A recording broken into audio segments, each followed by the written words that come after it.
Hey everyone, this is Melanie Engel with Cruise Planners American Express Travel. Thought we would share a little bit of Egypt with you today.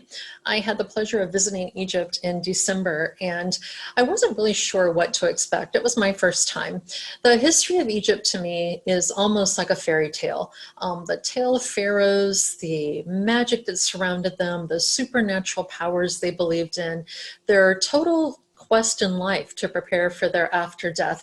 Very mysterious, very magical, and the country did not disappoint. That is exactly what it felt like while I was there. Standing in front of these pyramids with these massive stones that created them, bigger than life, and wondering how in the world they ever had that happen was just really amazing. You can see here in the background, this is Cairo. Cairo is a massive metropolitan city that has been expanding and coming this direction towards the pyramids of Giza to the point to where it doesn't feel like there is a real defined line any longer between current and past. It's quite interesting as you drive the freeways, and I'll show you here in our next photo as we get a little bit closer.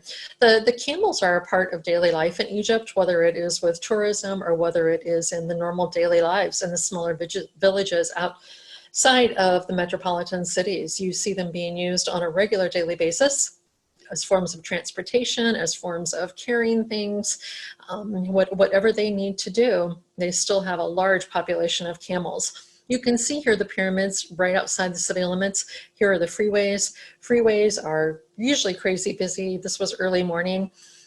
They have lines on the freeways just like we do. They do not pay any attention to them, trust me. It's just a little bit crazy. Enjoying our first morning here in Cairo. Got about 3 hours sleep last night and headed out this morning to Giza. Getting to experience the pyramids. Getting ready to climb through one too, so stay tuned for that. Okay, we are starting our descent into the pyramid. Not kidding. A little interesting. You can turn around and show me. Nice to see you, Amber. Hi.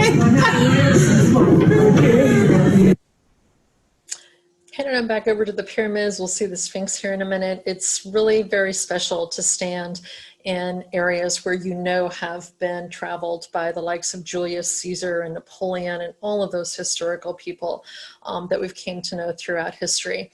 These areas will be seen all throughout Cairo. They are previous pathways to the Nile. So being in the city back this way would be to the Nile.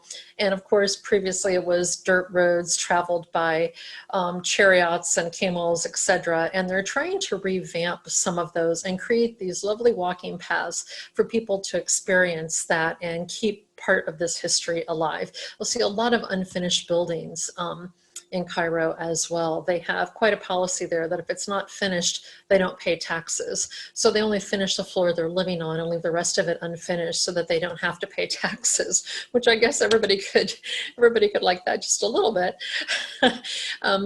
After leaving Cairo, you typically will be taken, no matter what tour group you're with, whether you're with a land tour or a river cruise, you're gonna head to Luxor.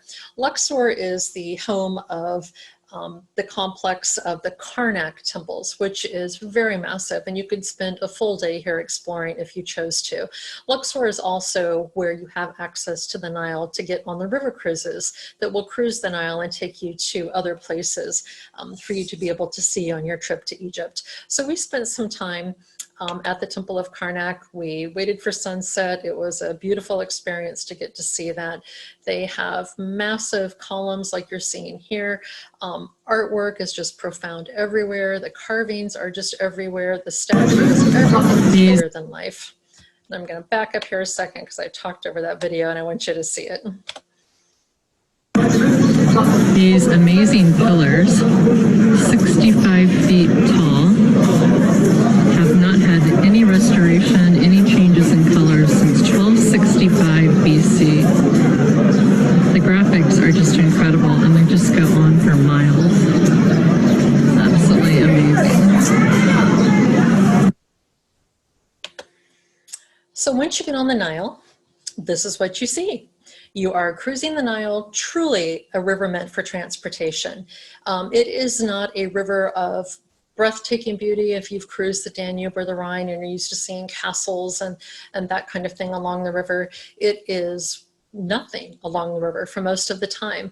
You will see cities sometimes. Here, in this case, you're seeing the Sahara desert behind us here. You will see small towns. You will see and hear mosque in the evening. We would hear the call to prayer from some of the mosque that you might not be able to see, but you could hear it on the quietness of the river, which was really nice. It's beautiful. It's peaceful. It is a much more pleasant way to get from point A to point B than traveling the roads in Egypt, for sure. I'm going to get a little video here that shows you just a little bit more of the river and what it looks like in the evening, but it's very quiet. A few fishermen once in a while, very little bird life, just a beautiful quiet river. The crocodiles are all gone since they made the man-made lake up by Abu Simbel, and they've taken them all out of there. But one of your stops is the Valley of the Kings, and I know most of you have probably heard of Valley of the Kings. It's where many of the pharaohs are buried. They started discovering them many years ago, having no idea of how many tombs were built into these rocks and mountains, and they are big and they are deep into the mountains. And again, I go back to the magnificence of how these people constructed this at the time that they did. It is just amazing. You have usually the opportunity to see about 4 tombs while you're here on a visit with most of the visits. You'll see here all of these little black dots. These are tombs that have been discovered, and you'll see the names of them over here. We went into 4. One of them was definitely Ramses. I'll show you right here. Ramses IV definitely went into. The artwork in these tombs is still so intact. One, because it hasn't been touched by sun ever, because it's buried deep in the mountain. They used a combination of vegetables, rocks, and egg whites to make their paints. The stories, if you can see here, all of this intricate, if you can blow it up on your screen, I highly suggest you do, because it is just intricate storytelling that are done for literally a mile underground as you're walking down to where the tomb is of the pharaoh who had this built. Storytelling, colorful. I wish I knew what it was saying, honestly, because it's just mesmerizing. You could spend hours just looking at it.